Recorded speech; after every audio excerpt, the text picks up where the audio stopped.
So the Supreme Court has denied review in another case which challenged the state of New York's defiance of the New York State Rifle and Pistol Association v. Bruen decision. So let's talk about this. Also, I want to thank the sponsor of this video, which is Kershaw Knives. Kershaw produces a broad range of knives to meet everyone's needs. And just recently, Kershaw dropped their new 2023 line, which includes a US-made automatic knife. Kershaw always makes a high-quality, durable, and aesthetically pleasing knife. So I highly recommend Kershaw Knives. I carry one of their knives every single day for my EDC. And right now, if you order off their website and use the code 20Scholar, you can get 20% off of your order and also free shipping on orders $100 or more. So head on over to Kershaw, use that code, and thank you again to Kershaw Knives for sponsoring this video. So like I mentioned in the intro, in this video, we will be discussing how the Supreme Court has denied emergency review in a second case which sought emergency review from the Supreme Court in regards to the state of New York's new Concealed Carry Improvement Act. The case we will be discussing in this video is called Gazzola v. Hochul. This case involves a challenge to the state of New York's CCAA law, which they passed in direct defiance to the Supreme Court's recent ruling in New York State Rifle and Pistol Association v. Bruen. This Gazzola case is different from other challenges because this case focuses on the impact that the CCAA will have actually on dealers and gun stores as well. These businesses argue that the CCAA is unconstitutional because it violates both the Second Amendment and also the Bruen decision. Now in Bruen, the Supreme Court struck down the New York may issue CCW licensing scheme, finding that it was inconsistent with this nation's history and tradition. Justice Thomas, writing for the majority in Bruen, stated, "Today we decline to adopt the two-part approach. In keeping with Heller, we hold that when the Second Amendment's plain text covers an individual's conduct, the Constitution presumptively protects that conduct. To justify its regulation, the government may not simply posit that the regulation promotes an important interest. Rather, the government must demonstrate that the regulation is consistent with this nation's historical tradition of firearms regulation. Only if a firearms regulation is consistent with the nation's historical tradition may a court conclude that the individual's conduct falls outside the Second Amendment's unqualified command." However, despite that language and that decision, the state of New York rushed through the Concealed Carry Improvement Act, known as the CCAA, which made the permit scheme in the state of New York even worse than the one that existed prior to Bruen. And also, this had major implications and major impacts on gun stores within the state of New York as well. These businesses, for example, are challenging how the CCAA's regulations are currently preventing them from being able to sell semi-automatic rifles, since the new semi-automatic rifle license, which is required under the CCAA, is not yet available. They claim that their entire inventory of rifles have been trapped from ever being sold right now.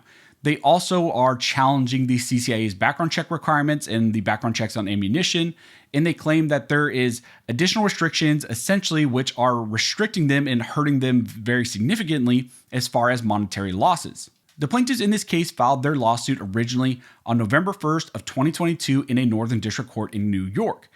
In the lawsuit, they argue that the CCAA violates the various constitutional rights, including the Second, the Fifth, the 14th Amendment, along with also violating federal preemption. The plaintiffs in this case argue that these FFL holders and gun stores represent the aspect of to keep, that portion of the Second Amendment in regards to the language of to keep and bear arms. They allege that as dealers in firearms, their engagement in the lawful stream of firearms commerce is interwoven with the fundamental individual right of others to keep and bear arms. So essentially they're saying without gun stores, without dealers, the right to keep and bear arms is almost non-existent, because if you can't even acquire firearms, what's the purpose of having a right to keep and bear arms? In the case, the plaintiff sought to obtain a temporary restraining order and a preliminary injunction from the district court. However, the district court rapidly denied both the TRO and the preliminary injunction in the same order. In fact, the preliminary injunction was denied without even a hearing taking place. The plaintiffs then submitted an interlocutory appeal up to the Second Circuit. The plaintiffs sought for the Second Circuit to find that denial of the TRO and the preliminary injunction was in fact an error. However, a 3-judge panel in the Second Circuit denied their appeal, saying that the court weighed the applicable factors and found that the district court was indeed correct. The plaintiffs then filed an emergency application for the Supreme Court to reverse the Second Circuit's decision and for the court to stay the law's impact until the case is actually resolved. So again, they went up to the Supreme Court and sought an emergency review of this issue. The application was originally filed to Justice Sonia Sotomayor, who is the justice responsible for reviewing emergency filings which come out of the Second Circuit. And as I mentioned in prior videos, she was initially responsible for either granting, denying, or referring the application to a full court for a vote. Justice Sonia Sotomayor also heard an emergency application in the Antioch case, which also dealt with a challenge to the CCAA. The Antioch case was referred to a full court, and ultimately the relief was denied by the full court. However, Justice Alito and Justice Thomas wrote a very specific warning to the Second Circuit and other lower courts in regards to the Antioch case and also other challenges like the Gazzola case, which were going through the Second Circuit. In the order, the justices stated, the New York law at issue in this application presents novel and serious questions under both the First and Second Amendments. The district court found, in a thorough opinion, that the applicants were likely to succeed on a number of their claims, and it issued a preliminary injunction as to 12 provisions of the challenged law. With one exception, the Second Circuit issued a stay of the injunction in full, and in doing so, did not provide any explanation for its ruling. In parallel cases presenting related issues, the Second Circuit has likewise issued unreasoned summary stay orders, but in those cases, it has ordered expedited briefing. I understand the court's denial today to reflect respect for the Second Circuit's procedures in managing its own docket, rather than expressing any view on the merits of the case. Applicants should not be deterred by today's order from again seeking relief if the Second Circuit does not, within a reasonable time, provide an explanation for its stay order or expedite consideration of the appeal. So that was the language that came out of the Antioch denial by the Supreme Court. Well, recently we also got the order from the court in the Gazzola emergency application, and the Supreme Court has denied review or the emergency review of the Gazzola case as well. The docket reads, application for writ of injunction presented to Justice Sotomayor and by her referred to the court is denied. So she did refer it to the full court, and the full court denied the review of the case. Now I want to say here that this isn't entirely a bad thing. The Antioch language also indicated that the Second Circuit needs to move on that case as well as others.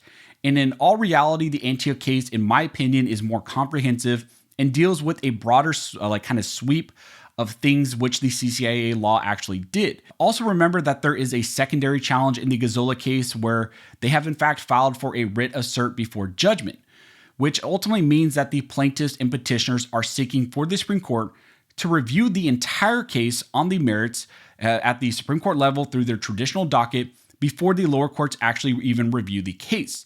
And they are doing this under Supreme Court Rule 11, which states, the Supreme Court can, any time before judgment, deviate from the normal appellate practice to review matters of such imperative public importance as to justify immediate determination in this court.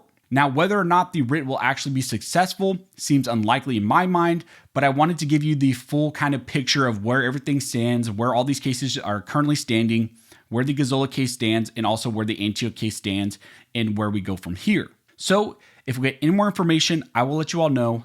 Also, if you like this video and you would like to support the channel, one of the best ways to do that is to like, comment, and subscribe. All those things help to fuel the algorithm or fuel Al Gore's rhythm. It adds fuel to his jet and signals to YouTube that you guys see value in these videos and in this type of 2A news. As always, I want to thank everybody who likes, comments, subscribes, who hits the notification bell, who shares these videos. You guys are directly impacting these videos, impacting this channel, and helping me to reach and educate more people than I could ever do on my own. So as always, thank you all for watching.